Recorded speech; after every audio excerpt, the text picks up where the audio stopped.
Chapter 1. It began with blood. It would end the same way. Angela Warner was on the couch, finishing her third beer, when Mary Blanc entered Jim Klein's house, carrying a loaded shotgun. The time was close to 10. Jim's party should have been good for another 2 hours. Angela was having a great time. The party was the first she'd been invited to since she moved to the small town of Point the previous June. It was now late September. School had started a couple of weeks earlier, and Angela saw her invitation as a sign that she had finally been accepted into the local social scene, especially since it had been Jim Klein who had invited her. Stud football jock Jim, possibly the most handsome guy in the school. Yet Angela had not let the gesture go to her head. She knew better than anyone that Jim belonged to Mary. Beautiful, confident Mary, Angela's best friend in the whole town. Mary, the one with the loaded shotgun. "Hi, Mary," Angela said as her friend burst through the front door. A nice, normal hi it was, but that was only because Angela's mouth was ahead of her eyes. When she saw the shotgun, she couldn't think of anything to add to her greeting. Her eyes followed only the gun. She watched with great interest as Mary raised the weapon and pointed it at Todd Green's midsection. Angela had only met Todd that night. He was a linebacker on Point High's football team and seemed like an okay guy. Just before Mary pulled the trigger, Angela had the ridiculous thought that Mary sure knew how to liven up a party. Mary shot Todd directly in the belly. The blast went right through his guts and painted the wall behind him a lumpy red. Todd groaned and slumped to the floor. A stunned silence choked the crowd of about 30. No one moved except Mary. She pumped her shotgun and whirled in the direction of the kitchen. She didn't go far. Apparently, she didn't have to. Between Mary and the kitchen stood Kathy Baker, head cheerleader for Point High. Kathy was a blonde piece of cream pie. All the boys loved her, and as far as Angela had been able to ascertain, Kathy loved a number of the boys. She was young and fresh and had the face of a model. Mary pointed her shotgun at Kathy's face and pulled the trigger. The blast caught Kathy in the forehead and took off the top of her skull, plastering a good portion of her brains over the railings of the nearby staircase. Kathy, her dead body, flew backward and landed with a muted thump on the carpet. The shocked silence thickened. Mary pumped her shotgun once more, and her eyes, like twin lasers, searched up the stairs. Angela studied with dreamlike fascination the look in Mary's eyes. She was still seated on the couch in the living room, not far from the front door and Todd's messy remains, her empty beer can still in her hands. Mary was 15 feet away, off to her left. Yet Angela could have had Mary's head under a microscope. She could see so much detail. Mary's pupils were wide, but not crazed. They scanned the visible portion of the second floor with fixed calculation. Mary had her mouth closed. She was breathing through her nose steadily and deeply. She had just blown away 2 people, but she seemed to be in total control. Mary was not yet done. Someone stepped to the edge of the stairway railing on the second floor and peered down. It took Angela a moment to register that it was Jim Klein. Angela's eyes jumped from Jim to Mary, then back and forth once more. Jim's handsome jaw dropped a couple of inches. A hard line appeared in the center of Mary's forehead. Angela sat up straighter as Mary once more raised the shotgun to her shoulder. Everyone else at the party continued to stand and watch and do nothing. The suddenness of the attack had to be to blame. 6 seconds couldn't have passed since Mary had come through the front door. Angela was barely on her feet and stepping toward Mary when Mary pulled the trigger for the 3rd time. "Stop!" Angela screamed. The shot missed. Jim had leapt back just as Mary took aim. The buckshot exploded a crater in the 2nd-story ceiling. Smoky white plaster drifted through the air. Jim was now out of sight, probably running for the nearest exit. Angela doubted he was going to make it. She watched as Mary swore under her breath, pumped the shotgun again, and leapt onto the stairway, taking 3 stairs at a time.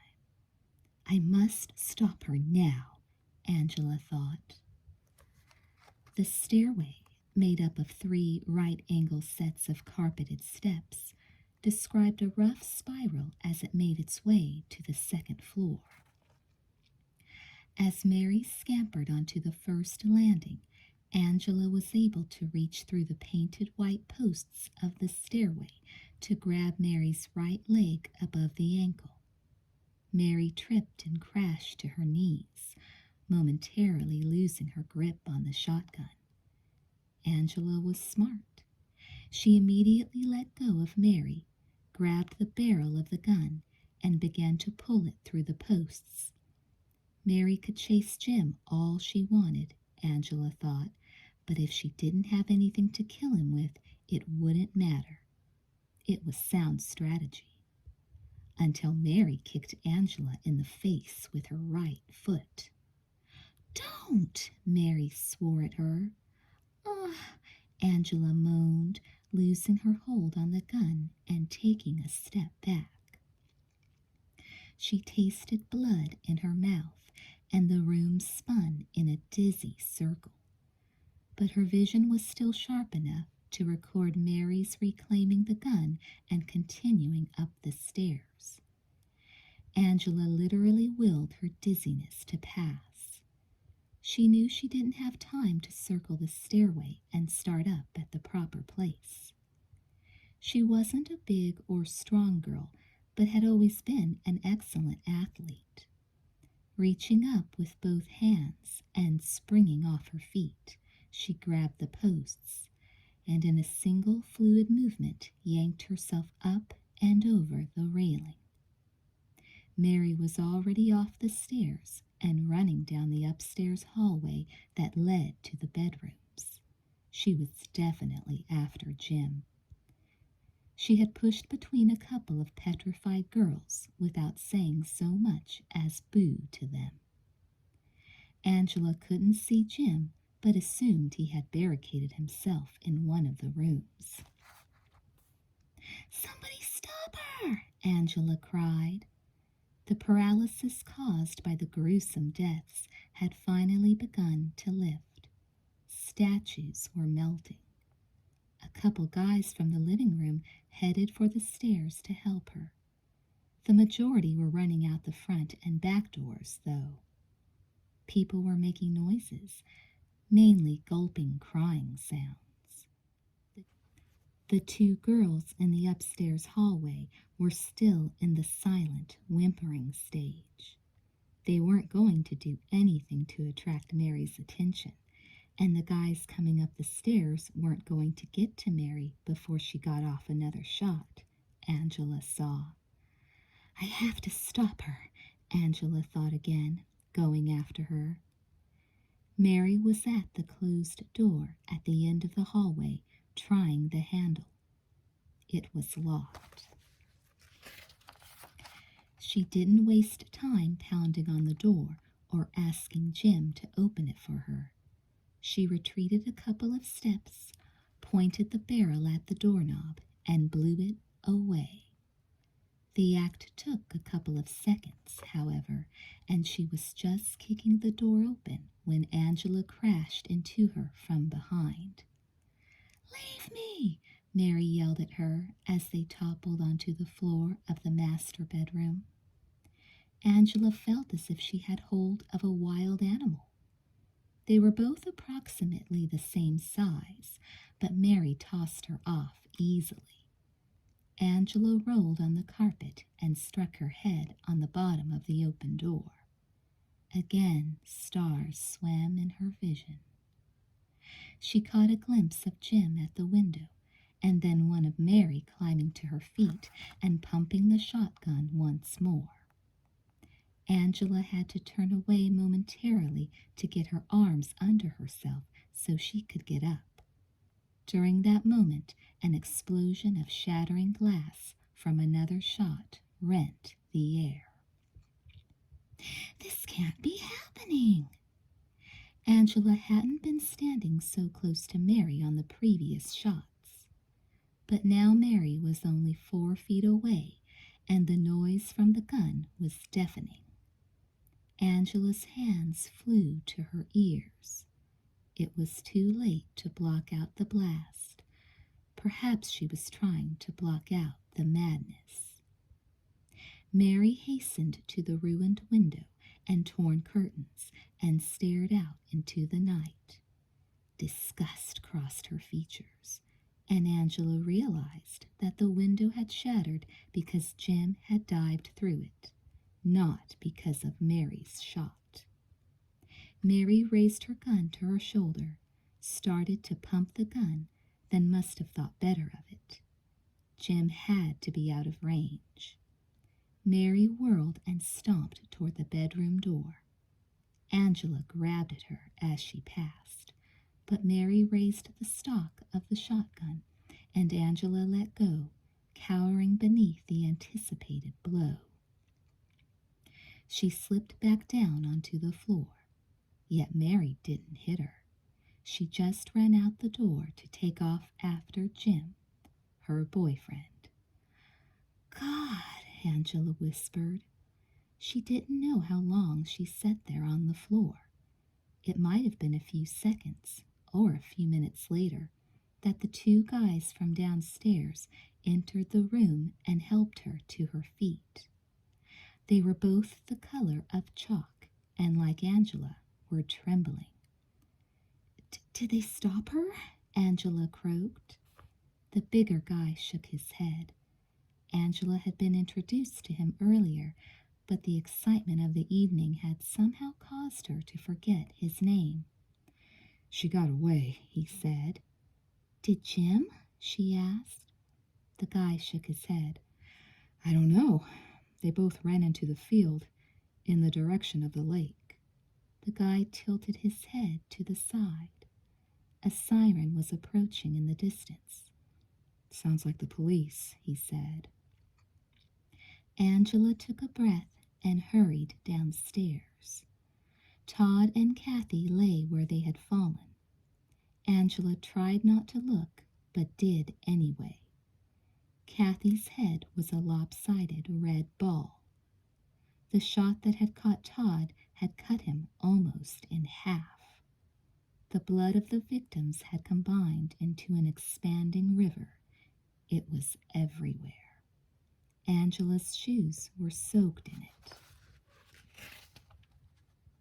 She ran out of the house and onto the front yard. The bulk of the party was now standing in the driveway or on the lawn. Guys were throwing up and girls were passing out. Wails tore the air. 2 cop cars, their flashing red lights spinning, came to a halt at the end of the driveway. 4 cops jumped out. The kids who were still coherent pointed in the direction of the field. "They went that way!" they cried. The officers didn't know what they were talking about. Angela had yet to catch her breath, but she ran to the nearest cop. He was Asian, in plain clothes. Although he was short and lightly built, it was clear at a glance that he was in charge. He steadied her by the shoulders as she started to collapse in his arms. "What happened?" he demanded. "She shot 2 kids," Angela moaned. "Where?" She gestured weakly. "In the house." "Who shot them?" the man asked. "My friend, Mary." "What is she armed with?" "A shotgun." "She's not inside now?" "No," Angela said. The man glanced in the direction of the field, which led to the woods that surrounded most of Point Lake. Angela knew the area well. She lived on the opposite side of the lake with her grandfather. If Jim could reach the trees before Mary cut him down, he'd have a chance. The man gestured one of the uniformed officers into the house. He listened for a moment to the babble surrounding him and seemed to understand the general situation. Several kids were describing Mary. "Who's she chasing?" the man asked Angela. "Jim, her boyfriend." "Why?" "I don't know why. To kill him? She's already taken 2 shots at him." "Is he wounded?" "I don't know." "How many shots did Mary fire altogether?" Angela had to think. 5. "She'll have to reload," the man muttered. He motioned the other 2 officers to his side. "Do you know why she killed the other 2? "No," Angela said. "She just burst into the party and started shooting." "Do you live around here?" "Yes." "In your opinion, which direction will the boy run?" Angela didn't hesitate. "Toward the south end of the lake. The trees are thickest there." "Does Mary know that?" "I'm sure she does." "Can we take our cars across this field?" he asked, pointing. "No. Right away you'd run into a couple of wooden fences." The man nodded to his partners. They drew their guns. "Then we'll go on foot," he said. "When we get to the trees, we'll spread out, circle around." He turned away. "We'll get her." Angela grabbed his arm. "What are you going to do?" The man spoke firmly. "We're going to stop her." "You can't kill her." "We'll try our best to have her surrender peacefully." "But she won't surrender. Something's happened to her. She doesn't know what she's doing." The man gently undid her grip. "She's killed 2 already. She's trying to kill a 3rd. We must stop her, whatever it takes." Angela wouldn't give up. "Then take me with you. She's my friend. She'll listen to me." The man and his partners were anxious to get going. "Did she listen to you inside the house?" "No, she didn't. You can't come. I'm responsible for your safety." He turned away. "Stay here. Keep the rest of your friends together. We'll be back." "But," Angela began. "Stay," the man called back. He and his partners were already running into the field. There was no moon. It was not long before they disappeared in the dark. She just met the guy, but she knew he was competent. Then she remembered the resolve in Mary's eyes. The cops would probably have to kill her. No, Angela said to herself. No. Something wasn't right, besides the obvious. Mary was not crazy. Angela had only known her 3 months, but they'd spent a lot of time together in that period. Why, Angela had stayed at her house several times, and they talked late into the night. Mary was a strong girl. She had strong opinions, but she was intelligent. Her eyes were open, and she had plans for the future.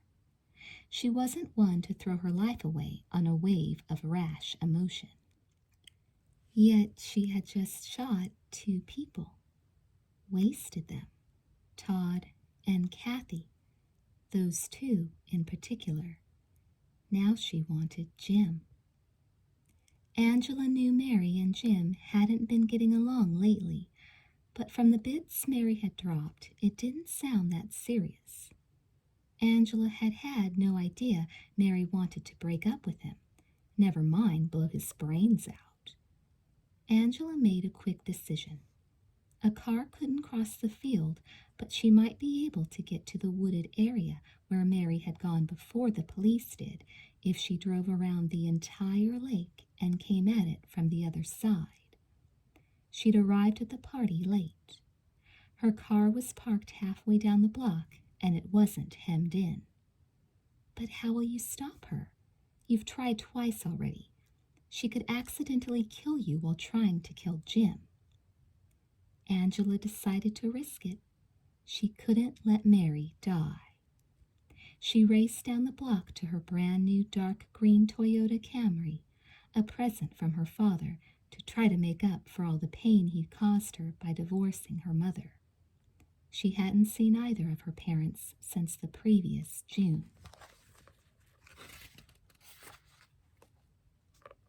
The car started immediately, and Angela peeled rubber as she pulled off from the curb. At first she headed away from the field and Point Lake toward View Street. It was the only road that circled the lake. When she caught it a few minutes later, she upped her speed to 70, the body of water on her right now. Point Lake was over a quarter of a mile across, almost a perfect circle of deep blue water. Even though her own grandfather's house sat on the shore of the lake, Angela had never gone swimming in it. The water remained remarkably cold even during the hot Michigan summer days. She reached the wooden area south of the lake a few minutes later and parked near the water behind a grove of trees. Getting out of her car, Angela was struck by the fact that she might be in as much danger from the police as Mary. They both had short brown hair and were about the same height. The police could shoot her thinking she was Mary. Angela quickly pushed the thought away. The plainclothesman who had spoken to her wouldn't shoot without giving either of them a chance to surrender. Angela strode briskly into the trees. The place was a favorite of hers. Only a short distance from her grandfather's house, she often went there to hike. In fact, she had been there only a week earlier with Mary. Mary had been unusually silent, as if she had a lot on her mind. If only Angela had probed her silence, perhaps tonight could have been avoided.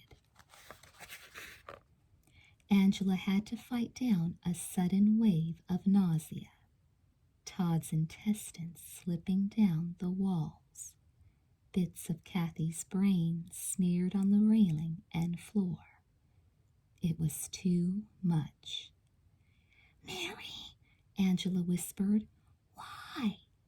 Then she raised her hand to her mouth and called, "Mary, Mary, it's me, it's Angela." Her voice faintly echoed back to her through the pine trees and out over the water. It was a warm night, the air strangely still. She moved deeper into the trees, away from the water, alternately jogging and walking. This is crazy, she thought. Jim might not even have come this way. Mary might have already blown his head off. Angela Warner could be next on the list. Yet Angela didn't really believe that. Mary wanted Jim Klein. She wanted him bad. Jim and Todd and Kathy. What did those three have in common? Jim and Todd were football players, Kathy a cheerleader. Used to be. That wasn't much of a pattern. Angela felt sick when she thought of Todd and Kathy's parents hearing about their kids. It was ironic. Angela was originally from Chicago. One of the reasons she had decided to come live with her grandfather in Point for her final year of high school was to be in a peaceful environment. Her parents' wars, as their marriage was collapsing, had etched a deep disdain for strife into her heart. And now she was in this nice, small town for only 3 months and saw 2 people killed right in front of her. "Mary," she called again. A hand reached out from behind a tree and closed off her mouth. Angela silently shrieked. "Don't tell her where we are," a voice hissed in her ear. It was Jim. Angela relaxed as he slowly eased his hand off her face. He raised a finger to his lips. She got the picture. "Is she near?" she whispered. "I think so," he whispered back. He was breathing hard. She could smell the sweat pouring off him. He glanced nervously around. "Christ," he muttered. "The police should be here in a few minutes," Angela said softly. He nodded vigorously. "Good. What the hell is going on?" "I wish I knew. Who did she get downstairs?" "Todd and Kathy," she said. "They're dead?" Angela shivered. "They're real dead." "God." "She must have a reason for this." Jim snorted quietly. "She's lost it. It's as simple as that." "Did you see it coming?" "No," he said. Angela thought she heard something, but could see nothing in the dark. "You know, maybe we shouldn't wait for the police. My car isn't far from here." "Why didn't you say so? Let's get out of here." They crept back the way she had come. She hoped she was going the right way. The woods looked much different at night. They came to a clearing she couldn't remember crossing and hesitated at the edge of it. "Maybe we should stick to the trees," Angela said. "Where's your car?" Jim demanded. "I'm beginning to wonder," Angela muttered. Dried grass cracked nearby. Angela froze. Jim turned around anxiously, yet they could see nothing. He raised a finger to his lips again, and Angela nodded slightly. It could have been the wind, except the wind didn't manually pump a shotgun. They heard the distinctive snap. "Don't move," Mary ordered. Angela was surprised Mary hadn't fired without announcing her presence. But when Mary did not immediately appear, Angela realized her friend had been too far away to get off a clean shot. She must have figured she wouldn't be able to creep any closer without their hearing her. Angela remembered the plainclothesman's comment about having to reload. Mary might have been down to her last shell. Angela glanced at Jim. She kept expecting him to bolt, but understood his dilemma. He didn't know which way to run. Mary had spoken little, and the trees did funny things with sound. It was impossible to tell exactly where she was approaching from. Still, Angela thought, there was no point in waiting for Mary. She had made her intentions clear at the party. Angela realized that Jim must have simply frozen with fear. "Go!" Angela hissed at him. "No," Mary said from behind them. Angela turned in time to see Mary raise the shotgun to her shoulder. She was approximately 30 feet away and had a few low-hanging branches in her path to them. She took a step closer. "Stay," Mary said. "Wait!" Angela cried, jumping in front of Jim, who was taking the short, rapid breaths of a man on the verge of collapsing. Mary took another step toward them. "Get out of the way, Angie," Mary said, her voice cold. "I'm not going to let you kill him," Angela yelled. She spoke as loud as she could, hoping to alert the police to their whereabouts. Mary continued to approach. "I have to kill him," Mary said. "Why?" Angela pleaded. "Because he's not human," Mary said. "Talk sense," Angela said. "Think what you're doing." "I know exactly what I'm doing," Mary said. She motioned her friend to move to the side with the barrel of the gun. "Get out of my way, Angie. I mean it." "No," she said. Mary was angry. "You don't understand. I have to do this. This is your last chance. I'll kill you if I have to get to him." Angela glanced over her shoulder at Jim. He wasn't holding on to her, but he was cowering behind her, using her as a human shield. She didn't blame him one bit. He had the meadow at his back, but it was too late to run now. Mary would cut him down before he got 10 feet. Angela was surprised he wasn't begging Mary for mercy. Angela turned back to Mary and stared her straight in the eye. Mary couldn't have been more than 15 feet away. There were no more branches between them. "You're my friend," Angela said. "I don't believe you'd kill me." Mary thought for a moment. It seemed she was on the verge of listening to reason. Angela even began to relax slightly, but then Mary's grip on the weapon tightened. "I'm sorry, Angie," she said, with genuine sorrow in her voice. "There are things in this world that are more important than friendship. She's going to shoot. I'm going to die." Angela couldn't believe it was really happening. She closed her eyes and said goodbye to the world Mary said she didn't understand. But the fatal blast never came. "Hold it," a male voice ordered. "Don't move an inch." Angela opened her eyes. Mary was still in the same spot, her head motionless, but her eyes were darting left and right. Angela recognized the voice as belonging to the plainclothes cop she had spoken to at Jim's house. But the woods could have been enchanted, because once more she couldn't tell which direction the voice was coming from.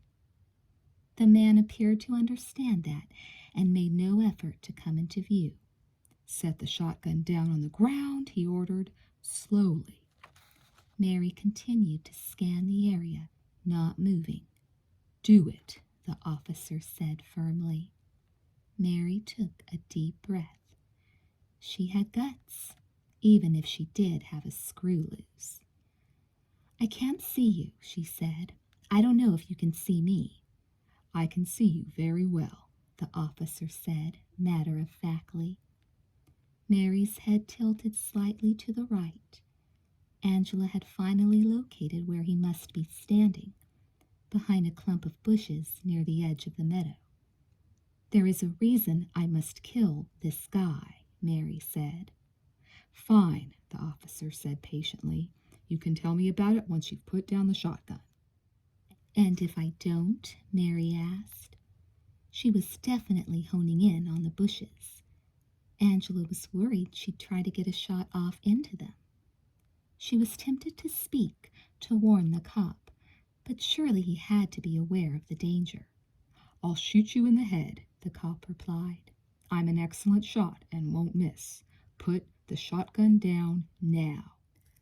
"I don't believe you," Mary said. "I will give you 5 seconds," the man said calmly. 1, 2, 3, 4. "Wait," Mary said. "I'll put it down." "Good," he said. "No sudden movements." Mary slowly crouched down, extending the shotgun out from her body. Angela was a mass of nerves. She just kept waiting for Mary to try to shoot the cop. But then all at once, Mary let go of the shotgun and it landed on the soft leaves. "Now stand up," the officer said. "Put your hands on top of your head and keep them there." Mary did as she was told. The cop stepped into view, revolver in his right hand. He had been behind the bushes. "Thank God," Jim whispered. He moved up beside Angela. "No one move," the cop shouted. He was too late.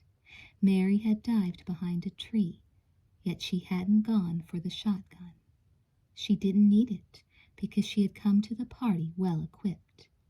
Her right hand whipped behind her, and in the blink of an eye she was holding a pistol. Angela hadn't seen the second gun at the party. Mary must have had it tucked in her belt under her shirt. The cop immediately hit the ground, even though Mary didn't turn in his direction.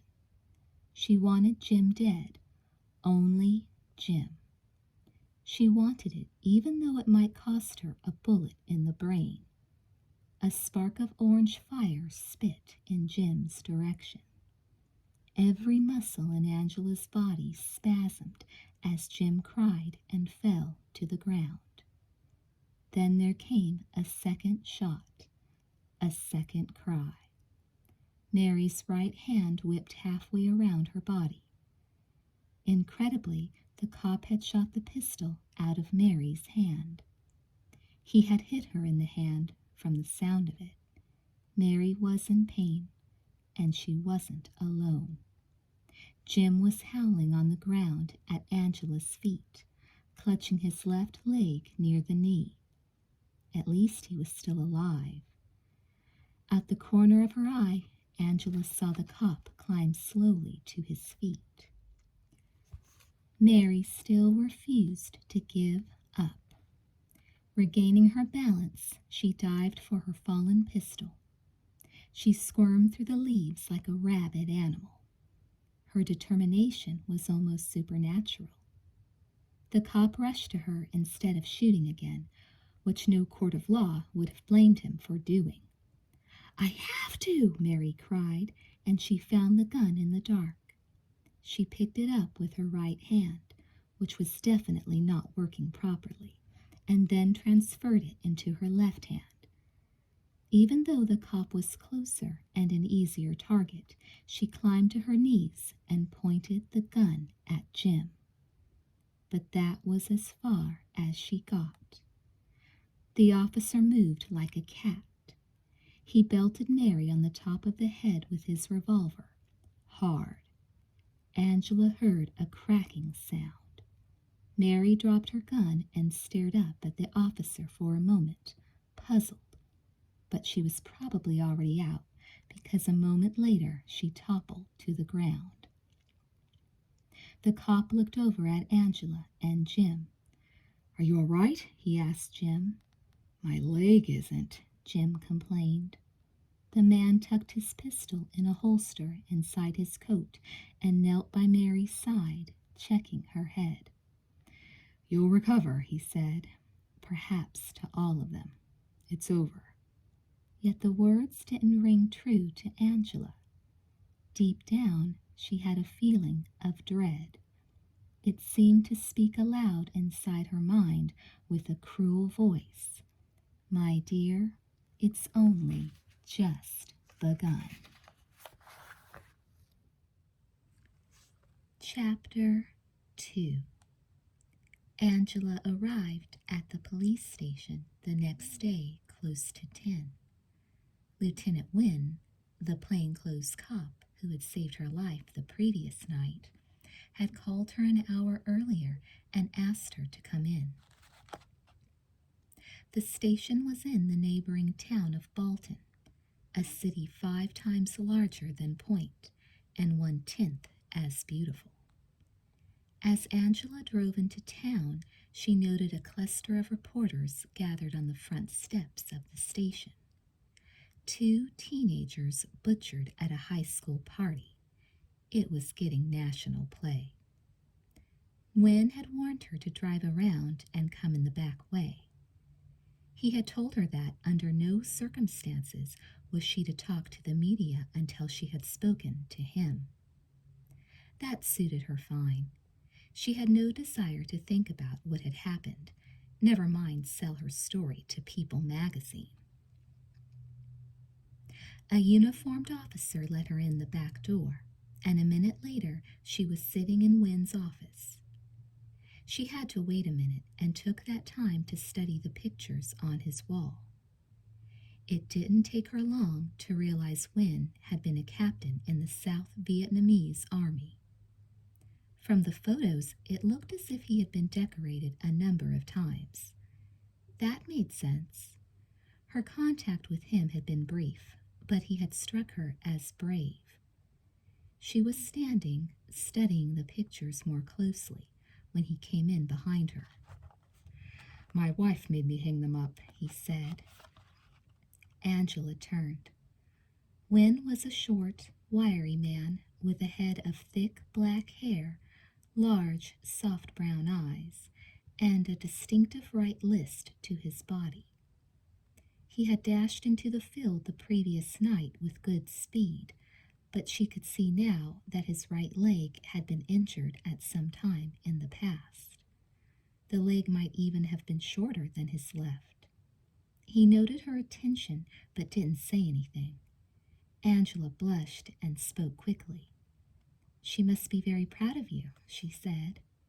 "She is a proud lady," Wynne agreed. He stepped farther into his office and offered his hand. "I'm happy that you were able to come down, Angela." They shook briefly. He had warm hands. "Please have a seat." "I'm happy to still be alive," she remarked, settling herself in a chair at the front of his desk. He sat across from her. He appeared relaxed, but very much in control. She remembered again how he had shot the pistol out of Mary's hand. He was no lightweight, this guy. She added, "I have you to thank for it." "Why did you go after them when I told you to wait?" he asked, his question not demanding, just curious. "Mary's my friend," she shrugged. "I didn't know what was going to happen." "You were afraid she'd be killed?" "Yes." Wynne nodded. "She almost was." He thought for a moment. "What she did was brave. How close are you two?" "I only met her in June, when I moved here, but I've seen her several times a week since then. I'd say we're pretty close. How is she? I mean, how's her head and hand?" "She spent the night in the hospital, but she's here now in a cell. The doctors say she has a mild concussion, and they bandaged her hand." Wynne paused again and sighed. "But I know there's something wrong with her. Can you shed any light on why she did this?" "No." "Nothing?" Angela gestured helplessly. She had a lump in her throat the size of an orange that wouldn't go away when she swallowed. She hadn't slept well the night before. Actually, she doubted she had slept at all. Guns and blood and guts. The memories were etched in her soul. She'd be 80 years old and still remember them. "I don't know what to say," Angela replied. "Mary has been quiet the last few days, but she didn't confide in me that anything was wrong." "The boy she was chasing, Jim Klein, he's her boyfriend, isn't he?" "Yes. Have you talked to him this morning?" "Yes." Wynne did not elaborate. Perhaps he wanted to compare their stories, see if they matched. "How's his leg?" she asked. "He's up and around. He'll be all right. How were Jim and Mary getting along before last night?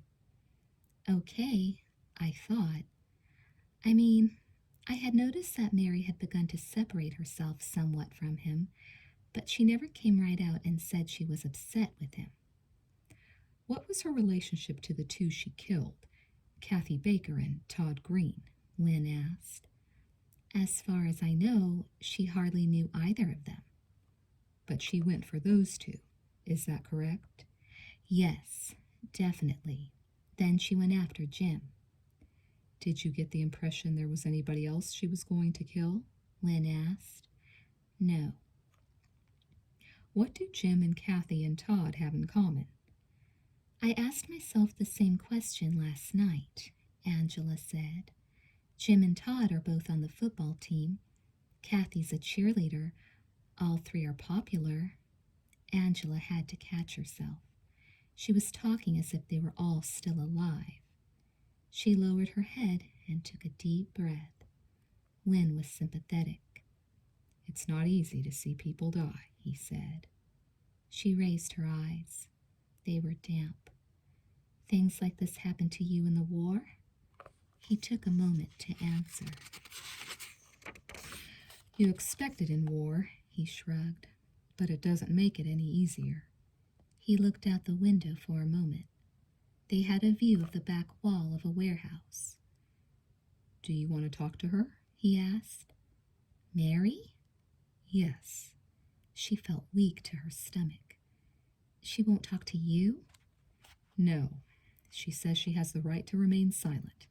She won't even talk to her parents. She's clammed up. Will she be let out on bail? I doubt it, but that's for her lawyer to arrange. I understand her family has money. Lots, Angela said. Wynne shook his head. The families of her victims are crushed. Mary might be safer in jail than out. You might want to tell her that. You're saying they might come after her? You never know. What else do you want me to talk to her about? Angela asked. Why she did it. If she'd just tell us that, it would help. Angela glanced down at her shoes. They were different from the ones she had worn to the party the night before. She had already thrown those away. She knew she couldn't wash away the bloodstains. Who will it help? She asked softly. You never know, Wynne said. Wynne led her to a small, gray, box-like room with painful fluorescent lights on the ceiling. He told her he'd get Mary and left her alone for a few minutes. Angela passed the time remembering when they had first met. Those had been happy days. Angela had been in town a week, or outside of town would have been more correct. Her grandfather's house, located on the far side of the lake from Point Proper, had the body of water to keep the world away. Her grandfather was not reclusive, however. Although 72 years old, he had a flourishing social life. He loved women, and since there were few men his age who were capable of doing more than talking, the women relished him. He was in excellent health. Right from the start, he let Angela go her own way, which suited her just fine. She had been walking alone in the woods on the south side of the lake when she stumbled across Mary. Mary was dancing. She had on a skin-tight green leotard and tights, and was playing her boombox at maximum volume. Angela stood and stared at Mary for several minutes before announcing her presence, but there was no rudeness in the delay. She was awestruck. Mary danced like a pro, but she wasn't an MTV clone. The way she moved between the trees, it was as if she were a Greek nymph descended to earth for an afternoon frolic. Mary was fully alive when she danced, filled with energy. Her dance was an art, and the interesting thing was that she did it to ordinary rock blasting out of the boombox. When Angela finally did speak up, Mary stopped and stared at her. She immediately turned off the music, but she wasn't embarrassed or angry. She just said, "You're new here, aren't you? My name's Mary. Want to be friends?" Mary hadn't said the latter, but she could have. She had taken Angela under her wing that very day. Angela had never met anyone with such incredible self-confidence. Too cool to care about being cool. Besides being an incredible dancer, Mary could paint, sing, play the flute, and make, so she said, incredible love. Jim, she said, was the best. 3 months ago, the best. And last night she had done everything in her power to kill him. "I'll kill you if I have to get to him." Suddenly Mary was at the door, being led inside by a uniformed officer. She sat down in a chair across from Angela. The chair was metal, bolted to the floor, and Mary was handcuffed to it with her good hand. She had already changed into prison clothes. The gray shirt and pants looked like unwashed pajamas, baggy and unflattering. Angela was appalled at the change in her friend's appearance. Ordinarily, Mary was a beauty. Her brown hair was cut short, as was Angela's, but it wasn't the same because Mary's had that extra gloss that separated the blessed from the non-blessed. At least, that was what Angela had told Mary not long after they'd met. Mary had been quick to disagree. Mary's eyes were large and liquid green, Angela's a simple blue. Mary was voluptuous. In a bathing suit, she could turn heads 100 yards away.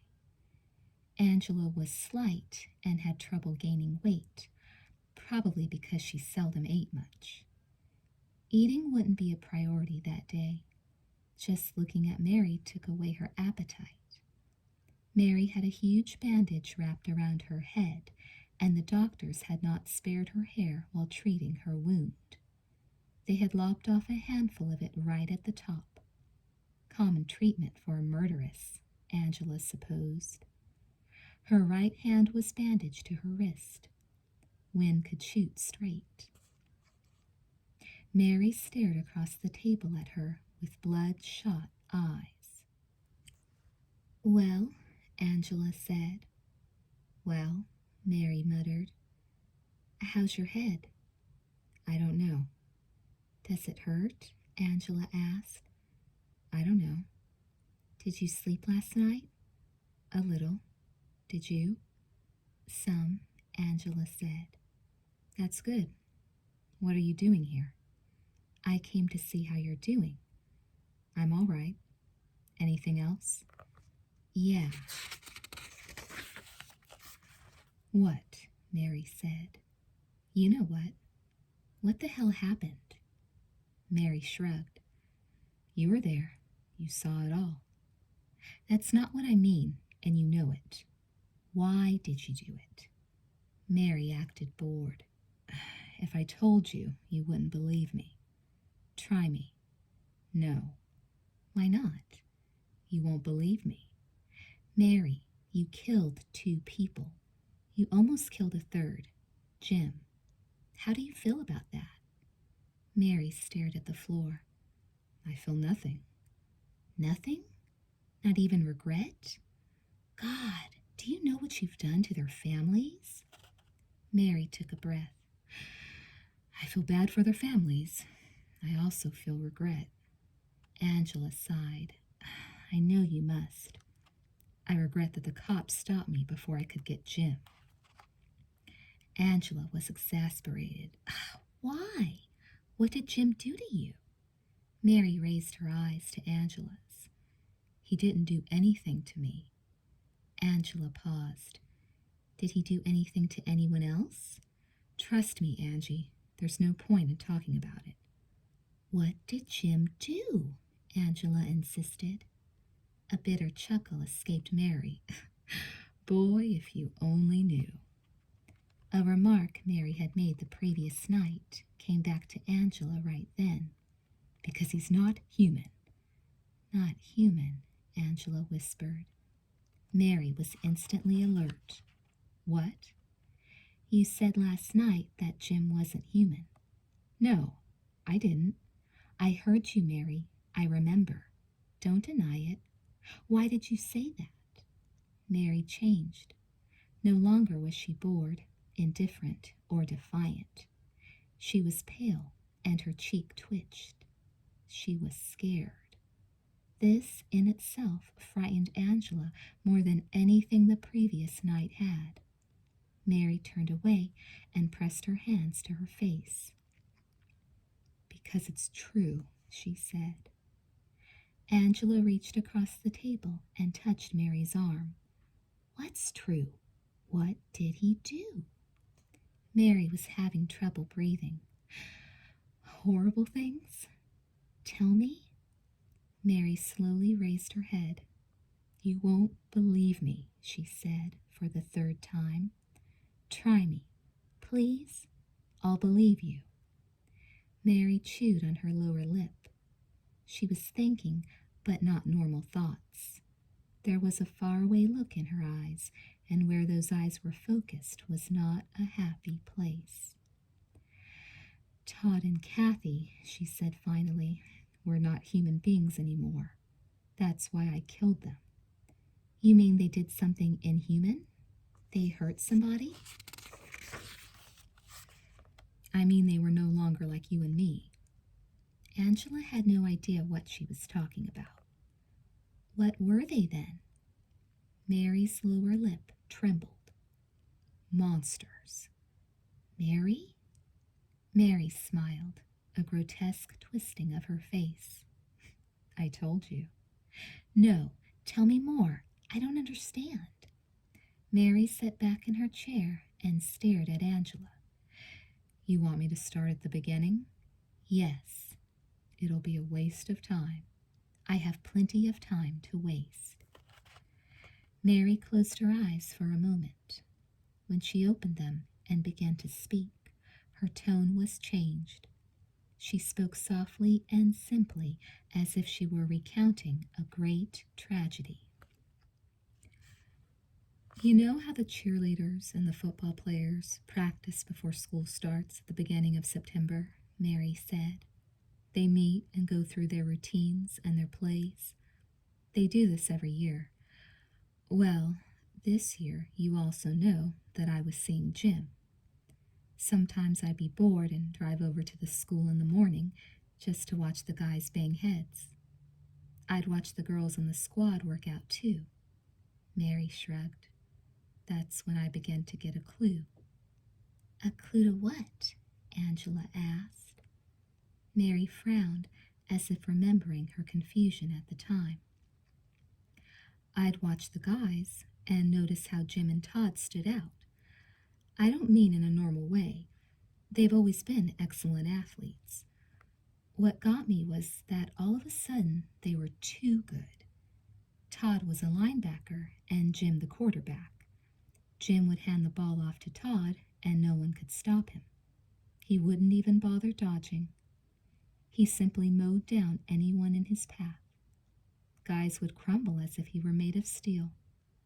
When Jim would pass, he'd throw tight, clean spirals that could barely be seen. When one of his passes hit a receiver, the guy would double up as if he'd been shot. Those passes hurt, and I mean hurt. The coaches thought it was great, but I saw guys staggering off the field, shaking their heads and clutching their stomachs, refusing to come back. That happens all the time in football practice, Angela said. Mary ignored the remark. Then there were the girls. Kathy was head cheerleader. I'd watch the squad practice, and they'd do some kind of pyramid thing, and Kathy would come from out of left field and vault onto the top of the other girls. She'd leap up 10 feet easy, right off the ground. That's not possible. Mary went on. I began to watch those three, Jim, Todd, Kathy. You might think that's weird. After all, Jim was my boyfriend. Of course, I didn't need to watch him. I saw him all the time. But the truth was that I wasn't going out with him much. He didn't call me as he had, and when I was around him, he was aloof. But that wasn't all there was to it. He had changed in some way that I couldn't explain. He would talk about the same things, but you know that feeling you get when someone's talking about something that they don't really believe in or that they have no interest in? Yes, I felt Jim was just mouthing words because it was expected of him. He would hold me, he would kiss me. We continued to make love when my parents weren't around, but he wasn't with me. He wasn't there. So, Angela said, he was losing interest in you. I'm sorry, Mary, but it happens all the time. It doesn't mean he was a monster. Mary showed impatience. I tell you, he was different, and I know what I'm talking about because I knew him. His mind, his heart. When I was with him, they weren't there. Where were they? Angela asked. Gone. Angela shook her head. I still don't know what you're talking about. If he acted so indifferent to you, why did you go to the trouble of watching his practices? Good question. I think I went because I needed proof that he had changed. Mary, let me go on. There was a time, I think it was about 2 weeks ago, that I went to practice for only a few minutes. I accidentally left my purse and had to go back for it. When I got there, none of the guys were on the field, and all the cheerleaders appeared to have left also. I noticed that the weight room was still open and walked over to it. By then I had no hope left for Jim and me. I didn't walk into the weight room. I peeped in, slyly. Yeah, I was definitely looking for something unusual, and I got it. What did you see? Angela asked. Kathy and Todd and Jim were inside. They were alone, lifting weights. Have you ever seen a cheerleader lifting weights? I haven't, but I suppose that isn't so strange. But good old Kathy, she wasn't pumping a few extra pounds to give her arms tone. I saw her lift at least 1,000 pounds straight over her head. That's impossible, Angela said. I know, but I saw her do it. You must have misjudged the weight on the bar. No, in fact, the bar she was using bent after she lifted it. She had so much weight on it. What do you think it would take to bend one of those metal bars? A strong girl, that Kathy. Were Jim and Todd lifting as much? I couldn't tell. They were working the machines, but it seemed as if they were pushing the machines to the limit without sweating.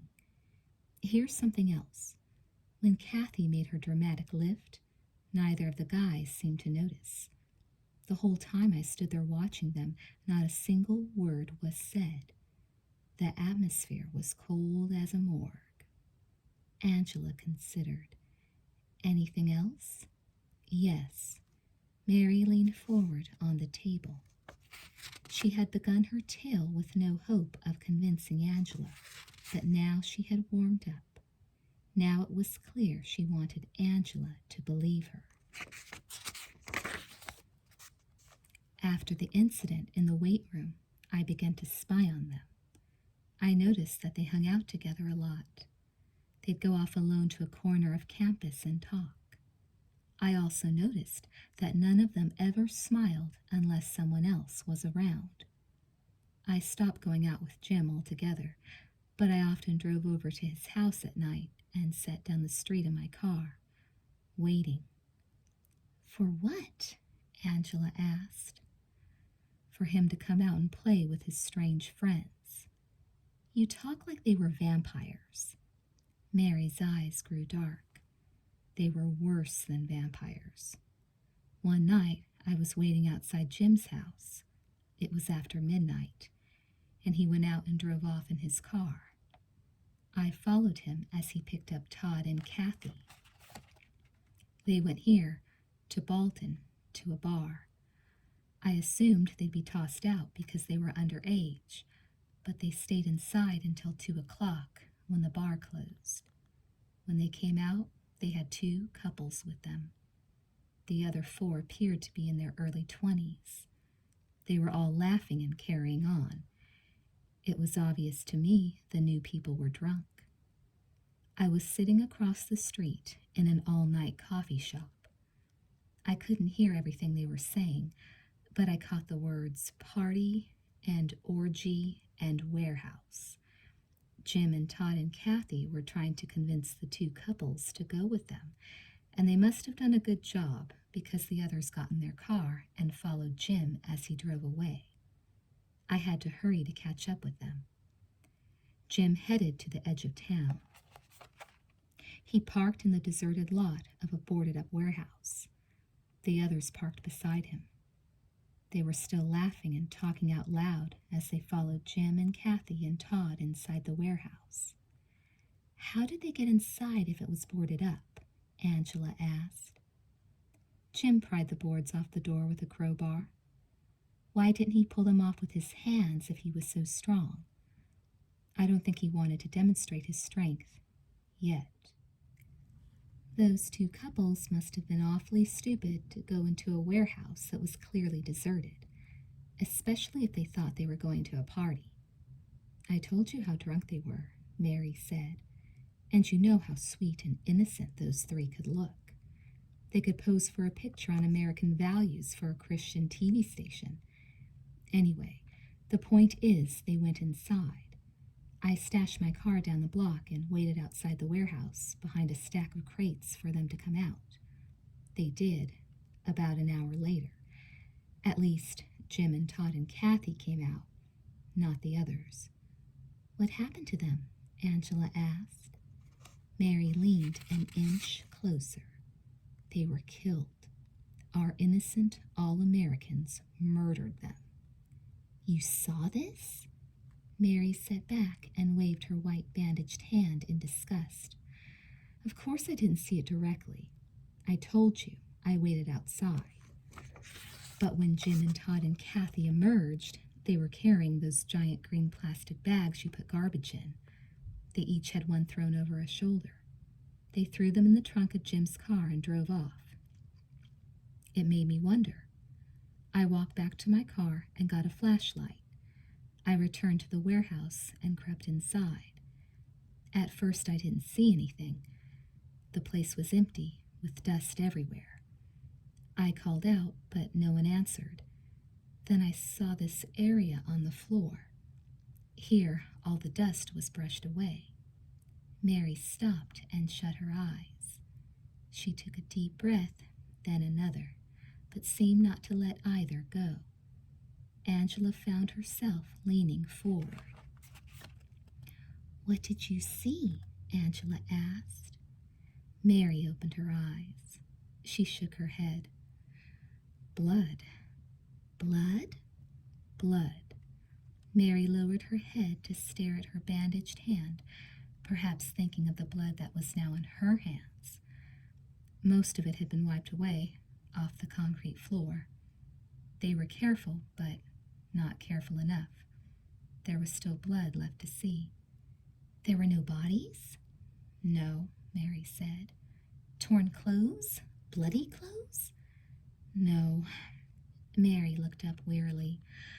"I think our dear classmates took the clothes with them in the green garbage bags."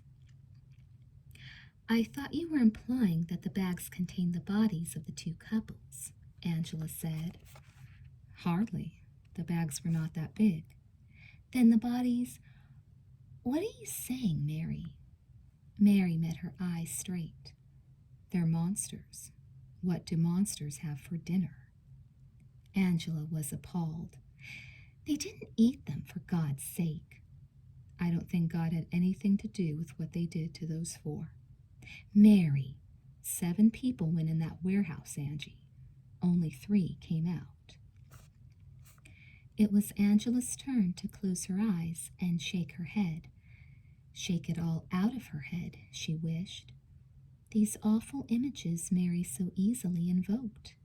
super strength, strange appetites, all this from a girl who had killed 2 people only 12 hours ago. What was she to believe from such a person? Nothing.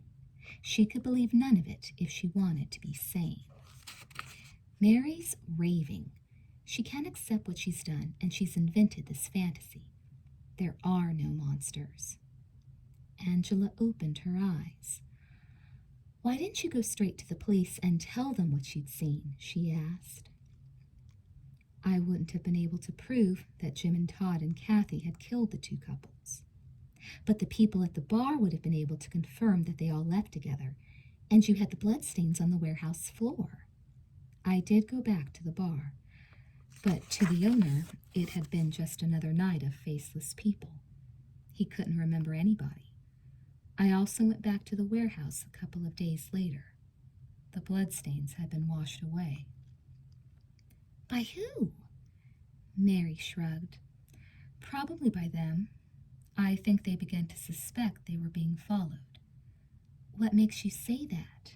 Angela asked. It was just an impression. The next time I saw Jim, he looked at me funny. What was the name of the warehouse? I don't know if it had a name. Do you know the address? No, Mary said, but I could show it to you. Could you draw me a map to it? Angela asked.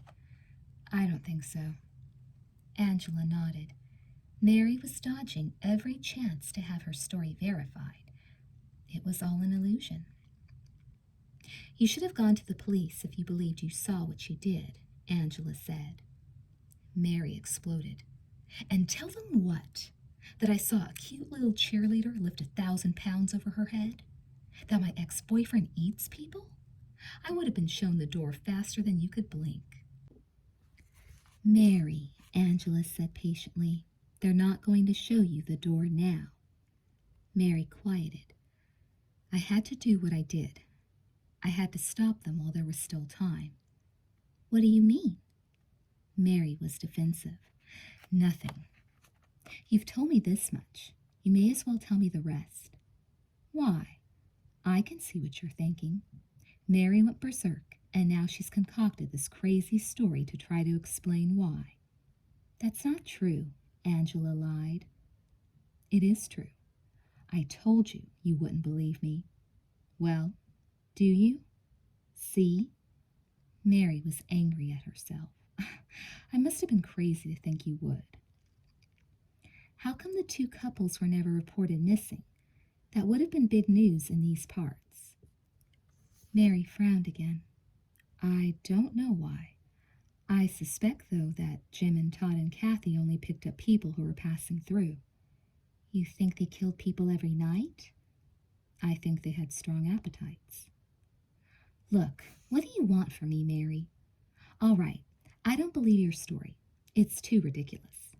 If I was in your position and I told you the same thing, you wouldn't believe me. That's true. Then what am I supposed to do? Angela asked. I don't know if anything can be done. Because Jim is still alive? Because he's still on the loose? Mary nodded gravely. Yes. If he made a couple of partners, I don't know why he couldn't make another 2. Or thousands, for that matter. Now the world's in danger of being taken over? Is that it? Mary nodded again. What I wanted to say a moment ago, and didn't, was that the day before the party, I saw our happy threesome talking with Carol McFarland and Larry Zurer. Carol and Larry are monsters now? Maybe. Why didn't you kill them as well? They were at the party. I wasn't sure they had changed. Strange as it may sound, Angie, I don't just go around shooting people because I feel like it. All right, let's pretend for a moment that everything you say is true. I don't believe it is, but let's say I do. What happened to these people that changed them? I don't know, Mary said. But you must have an idea. I don't, Mary said. But if Carol and Larry have become like the others, then it's an interesting coincidence. Carol's a cheerleader, and Larry's on the football team. Why don't you tell Lieutenant Wynne your story? What for? You know me, and you don't believe me. What are the chances he will? Wynne thinks it might be a bad idea for your lawyer to try to get you out on bail. He fears Todd and Kathy's families might come after you. Mary waved away the suggestion. They won't do anything to me. Jim's the one who'll try to get me. Will you try to get out? Angela asked. I don't know if I should answer that question. The answer is yes, but I suppose Wynne knows that already, so I guess I don't have to worry about it. Personally, I think you have plenty to worry about, Mary said. Because the world is about to be overrun by aliens? I don't know if they're alien. I don't know if they have the strength to overrun the world, but I have no doubt that they'll take over Point in the near future. Angela glanced at her watch. Is there anything else you want to add to your story by way of proof? 2 more points. You were there last night. You'll remember how Jim was on the 2nd floor when I shot Todd and Kathy. You'll remember how he immediately realized that I'd go after him next. What does that prove? Angela asked. Nothing in and of itself, but it's interesting that he knew he was to be next. You should see the significance. Then there was the way he dived out the bedroom window onto the roof, dropped 12 feet to the ground, and dashed into the field without breaking stride. I would dive out a window if someone was coming after me with a shotgun. But you'd bleed, Mary said. You'd get hurt. You hurt Jim when you shot him in the leg. I'm sure he bled. I wonder how badly I hurt him. I'll ask him. Angela started to stand. He's here at the station. Mary reached over and grabbed her arm. Her eyes were wide, scared. Stay away from him, she said, a note of pleading in her voice. He's dangerous. Promise me you will. I rarely see Jim. I don't think it'll be a problem. But he'll know we talked. He might come after you. Angela reached down and removed Mary's hand from her arm. I'm capable of taking care of myself. Mary sat back and smiled sadly. That's what I thought, too. Angela didn't know what to say. She told Mary she'd talk to her soon and left the room, leaving Mary chained to the chair. How sad, she thought. Mary had had so much potential. What a waste of a life. Angela hoped the court saw fit to place her in the hands of a competent psychiatrist rather than behind strong bars. Wynne met her in the hallway and led her back to his office. He offered her a seat, but she refused. He asked her what Mary had said. Nothing, Angela said. You were with her more than 10 minutes, Wynne said. You must have talked about something. Nothing important. She won't talk about last night. Angela spread her hands. I'm sorry. Wynne stared at her a moment. He had the warmest eyes, and she felt guilty lying to him. But she saw no point in relating Mary's story. If Mary herself wanted to tell him, that was one thing. But Angela would have felt as if she were betraying her friend to talk about her friend's monsters. Wynne finally nodded. That's fine, Angela. He led her to the door of his office. We have your number, don't we? Let's stay in touch. If anything new happens, be sure to give me a call. I promise, Angela said. Is Jim Klein here? He left a few minutes ago, Wynne said. How is he? Wynne smiled. You asked that when you came in. Angela nodded. You're right. She flashed a smile. I just thought I'd ask again. Goodbye, Lieutenant. Thanks again for saving my life. Thank you for coming in, Wynne said.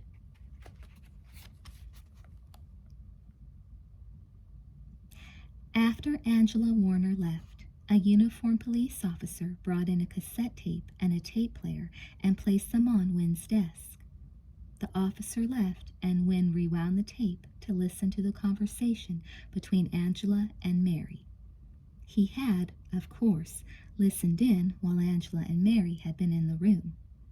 If he felt any guilt about eavesdropping on the two girls, he was unaware of it. A horrible crime had been committed, and he was determined to get to the bottom of it. That was his responsibility. Angela was right about Lieutenant Wynne. He was very good at his job. What struck Wynne as he went over the conversation again was not so much what Mary had said, but the strength in her voice. She was not a flaky teenager. He remembered how she had stood up to him in the woods. She had more guts than most of his soldiers in the war. But what about her story? It was preposterous, of course, but it disturbed Wynne in ways he couldn't explain. Long ago, he had learned to trust his intuition, even above reason. But what was he to do here? The boy Mary had tried to kill, Jim Klein, perhaps he was a murderer. Wynne had personally interviewed Jim and had not liked him. The boy was hiding something. The way his eyes had darted to the left and right when he was being questioned had reminded Wynne of a caged animal. He was guilty of a crime. Of that, Wynne was sure. But Wynne couldn't spare the manpower to have Jim followed, not day and night. He doubted he had the legal right to have the boy trailed anyway. It had impressed Wynne that Angela had not divulged Mary's story. Those two were friends. That had not changed with the events of last night. Perhaps that friendship could be exploited. When the tape was finished, Wynne pushed the button on the intercom on his desk. He got one of his men, Officer Martin. The man had helped him capture Mary the night before. "Any word on Mary Blanc's bail?" Wynne asked. "She won't get a hearing with a judge until Monday," Martin said. "Can you postpone the hearing?" "Blanc's lawyer will complain." "They always do. Have the judge be ill when it comes time for the hearing. Ask him as a personal favor to me. I don't want that girl getting out. She's dangerous." "I understand. Anything else?" "I want a list of all the boarded-up warehouses in Bolton," Wynne said. "Can you get it for me?" "Sure," Martin said. "Well, what do you want it for?" "I want to sweep a concrete floor," Wynne said, "to see what I find."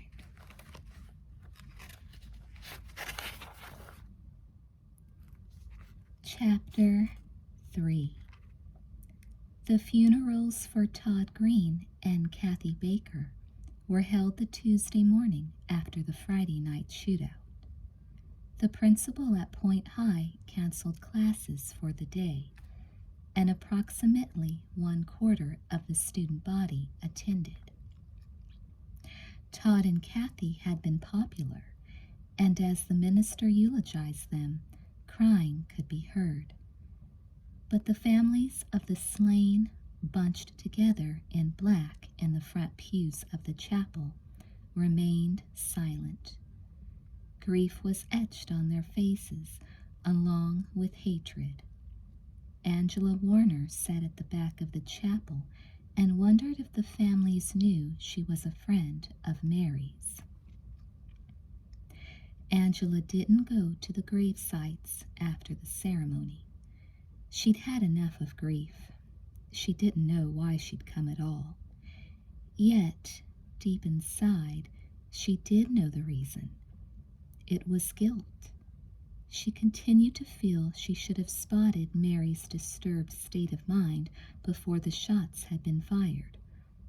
Of course, Mary had not acted disturbed, not even after she'd finished her murderous mission. Angela hadn't talked to Mary since Saturday morning. Now she was getting into her car after the ceremony. Jim Klein approached, and she felt no fear of him. She had run over Mary's story 2 or 3 times and had come to the same conclusion.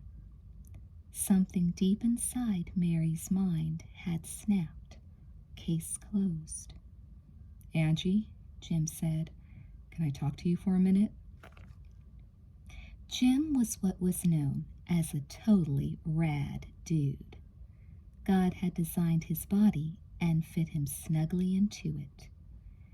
Jim was tall, 6'2", and built like a hardy redwood. His hair was brown, always neat, and his face was chiseled. He had the broad shoulders and strong arms of an experienced quarterback. Yet his brown eyes were somehow clumsy or shy, as was his smile. He moved awkwardly for an athlete. He didn't look particularly intelligent, and that was okay, because if he'd had brains along with that body, there would have been no resisting him.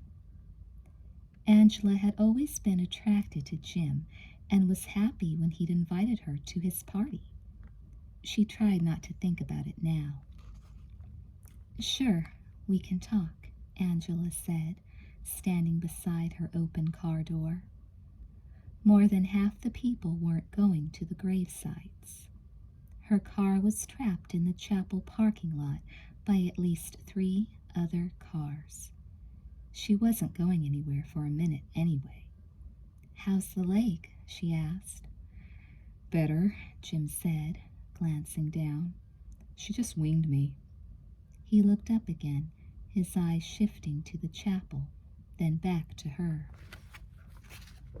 He seemed embarrassed. "I just wanted to thank you for what you did Friday night. You saved my life." Angela chuckled softly. "Lieutenant Wynne saved your life. He's the one you should thank." "I wouldn't have been alive for Wynne to do anything if you hadn't slowed Mary down at the house and in the woods," Jim said. "If there's anything I can do for you, ever, don't hesitate to ask. I mean that, seriously." Angela blushed. "Maybe some lonely night I'll take you up on that." "No, just kidding. Thanks. I mean, it's okay." Her tone became serious, and she sighed. "I just wish I'd been able to do more, that we weren't having these funerals today." "Ain't that the truth?" Jim said. Twin black hearses waited in front of the chapel. Soon the coffins would be loaded into them. Thankfully, they'd remained closed during the ceremony. Word was that the mortician hadn't been able to do a thing with Kathy's head. "How are the families?" Angela asked. "Real bad." Jim gestured helplessly. "This is all so sudden. They want to strike back, but they can't." "Mary will be convicted. There's no chance she'll get off." "I suppose," Jim said miserably. He stuffed his hands in the pockets of his undersized gray suit and focused on his feet. Angela touched his arm. She could feel him shaking beneath her fingers. "What happened?" she asked. "Do you know?" Jim looked at her. "Didn't you talk to her on Saturday?" "Yeah, but I couldn't get anything out of her." "Didn't she say anything?" "Just a bunch of gibberish." "Like what?" Angela shrugged. "I can't even remember most of it." Jim shook his head. "What happened is, I told her I wanted to break up with her and go out with other girls. She got real upset. Actually, it caught me by surprise. You know how strong Mary always is. So when she told me I couldn't leave her, that I belonged to her, I didn't know what to do. I avoided her at first, but she kept coming to our practices and wouldn't leave me alone. She called Todd and told him to tell her if I went out with any other girls. She cornered Kathy at school and told her if she so much as looked at me, she'd kill her." Angela frowned. "I can't believe Mary'd act that way." "You can't believe it? She was my girl. I thought I knew her better than anybody." "Why did you want to break up with her?" she asked. Jim glanced once more at the hearses, the steps of the chapel. The front line of pallbearers had appeared. Jim was probably supposed to be with them. "This is a lousy place to be having this discussion," he said. "We can talk about it later," she said quickly. "Would that be all right?" I'd like to talk about a lot of things. How about Friday night, after the game? Are you going to play Friday? She asked, surprised. Yeah, my leg's fine. Really. Would you like to get together then? Angela considered a moment. They were at a funeral, a double funeral for that matter. Jim had been Mary's boyfriend, and Mary was her best friend. He was right. This wasn't the time to be discussing such matters. But Jim wasn't asking her out on a date. Not really. He just wanted to talk. There could be no harm in that. Sure, she said. That'd be fine.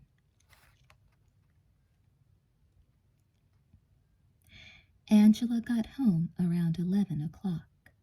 Her grandfather was still asleep. He kept late hours when he was on the prowl for a new woman, which he had been for the last week. A week searching was a long time for him. Angela closed his bedroom door before sitting down at the kitchen table to read the paper. Mary's rampage was still front page news.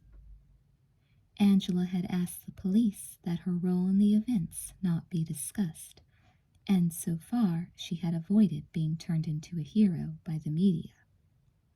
She hadn't gone to school on Monday and didn't know how her classmates were going to treat her. She had no taste for the hero role, especially at the expense of her best friend and 2 dead classmates.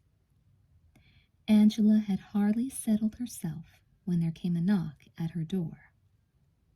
It was Kevin Christopher, a guy from her class who lived up the road.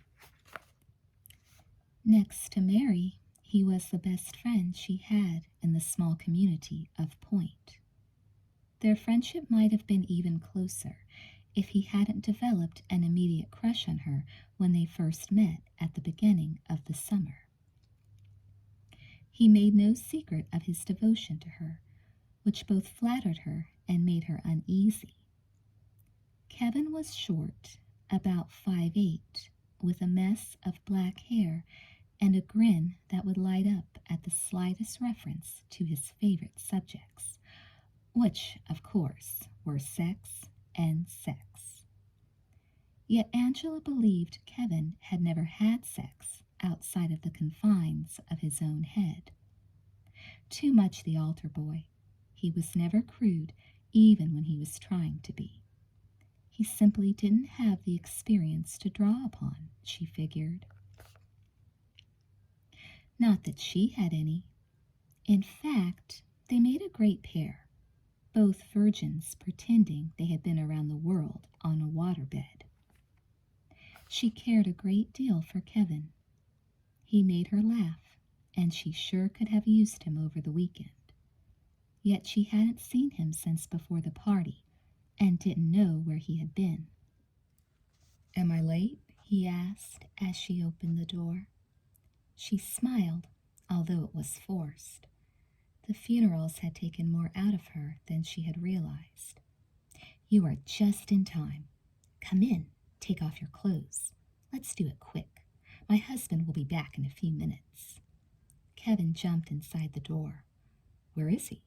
With your wife. The tramp. Really, how would you like it today? Hard and fast, he said.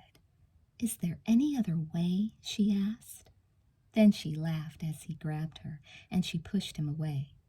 She really didn't feel like clowning around. Calm down, boy. My husband is asleep in the next room. Pretending disappointment, he said, Maybe next time. There's always time, she agreed. They carried on like this whenever they saw each other. It had become a ritual. But sometimes she worried if she hurt his feelings because she was the one who had to bring him back to earth. She wished she had romantic feelings for Kevin. They might even have had fun together. He was handsome enough, but he just didn't do it for her. Not the way, say, Jim Klein did. But we're not going to think about that. He's a monster, remember? He eats poor, unsuspecting visitors.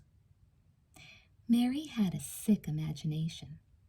Maybe she could write horror books in prison and make a fortune. A&W, Kevin said, giving her a quick hug. How are you? He often called her Angela Warner, A&W, in honor of his favorite root beer. Before she could respond, he let go of her and strode into the house to plop down on the living room couch. It's nice to be home, he said. Her grandfather's place was a 2-story cedar frame built on an open plan with exposed beams in the vaulted ceiling.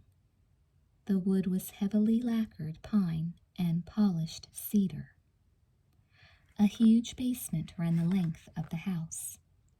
The living room's sliding glass windows opened out onto Point Lake, which was calm on this warm, sunny day. Kevin sat and glanced at the water, on the far side of which stood Point High, only a year old. It had been built directly on the shore. Half the classrooms had a great view, which made bored minds wander. Angela went over and sat on the couch beside Kevin. Hey, girl, Kevin said, not meaning Angela. Plastic, her grandpa's collie, came bouncing into the room and shoved her head onto Kevin's lap. Angela loved the dog. She was beautiful, but Plastic had reservations about Angela. Perhaps she resented having another female in the house. But with Kevin, Plastic couldn't show enough affection. She hungrily rose and licked his face. Angela let it go on for a moment until Kevin began to lick her back. She motioned for Plastic to return to her favorite sunning spot, a wooden balcony that jutted out from both her grandfather's upstairs bedroom and her own, 10 feet directly over the water. Plastic could lie on the balcony for hours, staring at the water. One would have thought she was a cat searching for fish. Yet the dog never dived in. Go, girl, Angela said. Go see the water.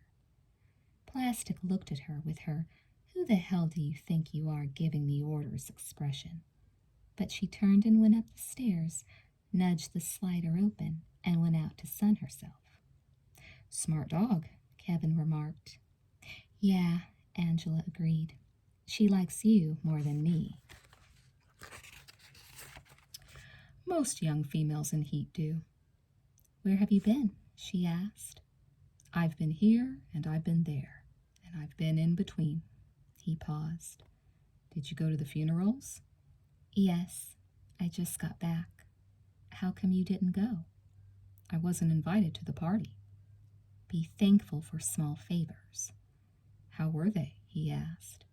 The funerals? Awful. I don't know why they bury people. I don't want to be buried. Do you want to be cremated? Kevin asked. I want to be shot into space and dropped into the sun. Really, where have you been? How come you didn't call me back this weekend? I called you twice. Did you leave a message? He asked. 2. Can I use the excuse that my machine wasn't working? He asked. If you really need to, but I needed you this weekend. Kevin appeared genuinely concerned. He was ordinarily protective of her. He reached over and put his hand on her knee. I'm sorry. I went to a computer convention in Chicago. I didn't even know about the shootings until I got back late last night. How come you didn't tell me you were going to this convention? Because I didn't get invited to the party. You said that already. Then it must be doubly true, he said. Now she was concerned. Did it upset you that I went to the party without asking you? You understand it wasn't my party. I couldn't invite people. Kevin nodded. It was Jim Klein's, I know, and he almost got killed at it. The word is that you saved his life. That's an exaggeration. The cops saved his life. I heard you took a bullet that was meant for him. Angela laughed. These stories. Does it look like I took a bullet meant for anybody? He studied her for a minute. "You look terrible, Angie," he said quietly. Angela sniffed and lowered her eyes, playing with her fingers, an old habit of hers whenever she was upset. "Of course I look terrible. I feel terrible. 2 people died, and Mary's in jail. I don't know. I almost feel like leaving Point and going back to live with one of my parents. They only fought with words. They didn't use shotguns." Kevin moved closer. He put his arm around her, and Angela sagged into his side. "You can't leave," he told her. "I'll go on a rampage if you do. I'll sleep with every girl in school and get them all pregnant, and they'll have to close the place down just to save face. It would be a disaster for the whole state." He leaned over and kissed her cheek. "It'll happen, Angie dear, if you leave me." She sniffed again and smiled, but her smile didn't last. For all her contact with both Mary and Kevin over the past summer, the 2 of them didn't really know each other. They moved in separate orbits. "Mary's lost her mind," Angela said softly. "I heard you talk to her at the station," Kevin said. She sat back and wiped her face. "News sure gets around fast. Did you hear what we talked about?" "No. Nobody has any idea why she did it. Everyone is waiting for you to tell them." "If I tell you what she told me, can you keep it secret?" "Absolutely," he said. From experience, she knew Kevin was one to keep his word. "Mary says she had to kill Todd and Kathy and Jim because they were monsters." "I could have told you that," Kevin said with a straight face. "I'm serious, Kev." Kevin blinked. "Tell me the whole story." She did, everything that had happened the night of the party, and then everything Mary said at the police station. Kevin listened patiently without interrupting. He had a keen mind. He was a straight-A student. As she spoke, she hoped he'd be able to shed new light on what had happened. When she was done, she sat patiently and waited for him to speak. "She certainly sounds like she's lost her mind," he said. "That's what I think. But maybe it's not her fault." "What do you mean?" Angela asked. "I hesitate to bring this up. It probably won't help, but it's a theory I'm sure the papers will get to eventually." "What is it?" "It happened last year, before you arrived. Point High had just opened. Before, we used to take buses to Bolton High. It was a pain in the ass, 45 minutes each way, and Bolton High was way overcrowded. Anyway, we got our own school, and everybody was happy until last fall, near the end of football season. That was when a group of students started to get headaches and stomach aches. There were about 30 of them, maybe more. A couple passed out in class, and it wasn't unusual for someone to run to the restroom suddenly to throw up. Everyone got spooked, and a huge meeting of parents and faculty and students was called. Experts were called in to study the school's water, the materials that had been used in constructing the buildings, even the grass and flowers that landscaped the campus. They didn't find a thing wrong, and then suddenly the problems began to diminish. Although they didn't go away altogether, the experts chalked it up to mass hysteria. "What did they think brought on the hysteria?" Angela asked. They had a few theories. The weirdest one was that summer had gone on too long. We did have strange weather last year. It was November, and we still had some days in the mid-80s. But like I said, the problem seemed to take care of itself. Yet the interesting thing was that only a certain segment of the students was affected.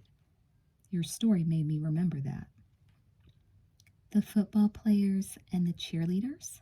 Angela asked. "Exactly. I wasn't affected. None of my friends were. but I think all the girls on the cheerleading squad were. I know Kathy Baker was. I remember her mother wrote a nasty letter to the local paper saying how something at the school was poisoning her dear daughter. Was Jim Klein affected? Or Todd Green? I couldn't say for sure.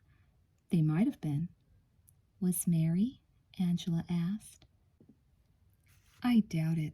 I think it was only those two groups, Kevin chuckled. Maybe it was hysteria caused by stress. The football team lost all but 2 games last season. That's not unusual for a school that's just getting started, but I know the players didn't like the ribbings they constantly took. Did any of those who got sick act emotionally distraught? Not that I know of, Kevin said. Then what does this have to do with Mary?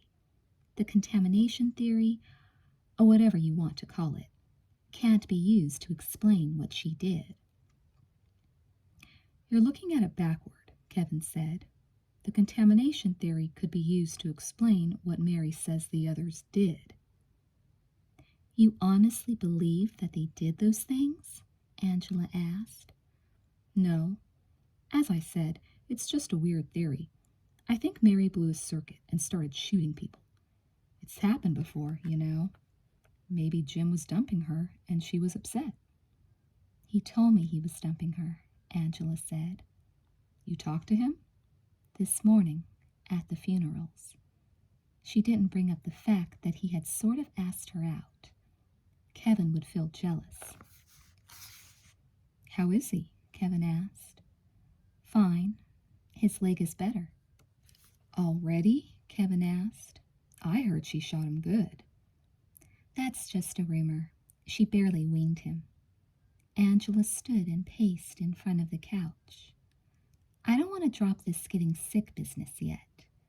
Are you sure the experts found nothing unusual? That was the official announcement. They closed the school for a few days while they took samples of everything. I went up and watched them. They were thorough. Did any of the symptoms return later in the year? Like when track and baseball season started? We didn't have a track or a baseball team last year. I'm not sure we'll have one this year. We're still getting the teams together. We only have a student body of 600 to draw from. But to answer your question, I really don't know. Angela stopped her pacing. I just hate to accept the idea that Mary's gone bonkers. She frowned. Maybe those 3 were affected by something and did do strange things. How did Jim seem when you talked to him? Fine, Angela said. Did he look capable of eating anyone alive? Angela waved her hand. Even Mary admitted that she never actually saw them hurt anybody. She was quick to blow them away with the little evidence that she had, Kevin said. We could go check out that warehouse. We can't. She couldn't remember where it was. How convenient, Kevin said. Angela nodded. I thought the same thing. Hey, would you like to go to the library with me? I'd like to read more about the reports of the students getting sick. Kevin stood. Sure, as long as you promise me you won't leave the area for fear of catching an invisible disease. Angela chuckled. There's no danger of its being invisible with me. When I catch the least little thing, it always shows. Angela had never been to the library in Point. In Chicago, it might have been mistaken for a private bookshelf. It was dismally small. But they had come only for back issues of the local paper, the Point Herald, and there were plenty of copies available in the back, the librarian said. She was an old woman, perhaps a bit senile, and she must have been losing her sight. She was listening to a book on tape when they entered. As they knelt to collect the issues they wanted, they heard the ghost of Christmas past chewing out Scrooge for being such a cheap bastard. It took them only a few minutes to find the right papers. As Angela read the articles, she discovered little new. About 3 dozen students had complained of being ill. Doctors were brought in and could find nothing wrong with them. Contractors and chemists were contacted. They, too, couldn't find anything wrong with the school. Then the students had gotten better, the experts had gone away, and everybody was as happy as could be, until Mary Blanc had crashed a party with a shotgun and a serious attitude problem. There was, however, one thing that Angela learned that she hadn't known before. It came out of an interview with the head of the contracting firm that had built the school. Angela called Kevin over and showed him the quote. "I lost money on the job. The foundation took us 3 times as long as we thought it would because the ground was so hard. Our engineers say the iron content of the soil was 10 times what they thought it would be. We should have built a steel mill there instead of a high school. Maybe the geologists are right when they say the lake was formed by a meteor." Point Lake was formed by a meteor? Angela asked. "That's what I've heard," Kevin said. "At least the hole in the ground was. The water came later, of course." Where does Point High get its water? "From the lake. Didn't you know that?" No, she said. "Angie, there's nothing wrong with the water. I drink it, you drink it, and there's nothing wrong with us. Besides, they tested the water inside out when the students started to get sick. It's perfectly okay." Is that where my grandfather's water comes from? She asked. Kevin thought a moment. "I don't think so. I think he gets it from a well high up on the hill, where my family gets theirs. Lots of people on our side of the lake get their water from there." Why get water from a well when the lake's sitting right here? "I don't know," he said. "Good question." You said that some people say the lake was formed by a meteor. Do other people disagree? First off, it's not that unusual to have a lake, or any body of water, for that matter, formed by a meteor. They say Hudson Bay was created by a meteor long ago. But as far as Point Lake is concerned, there haven't been any studies done to be sure. Personally, I think a meteor must have formed it. Why does our young scientist believe that? Angela asked. Because you can't get a proper reading on a compass in this town. The needles just spin. The iron in the ground here is magnetic, and meteors are often magnetic. But before we go too far with this, I must say again that the students getting sick and Mary's going berserk has nothing to do with the water or the meteor. If that were the case, we'd all have been affected. In fact, thousands of people would have been affected for the past 100 years since this town was built. Even before then, the Indians were here first. As far as I know, the water didn't bother them. Angela shivered, although she didn't know why. Maybe it was just the thought of living beside a lake that had been carved out by something from outer space that made her feel suddenly chilly. She remembered again how cold the lake water always was, even in the summer. "I suppose you're right," she said distractedly.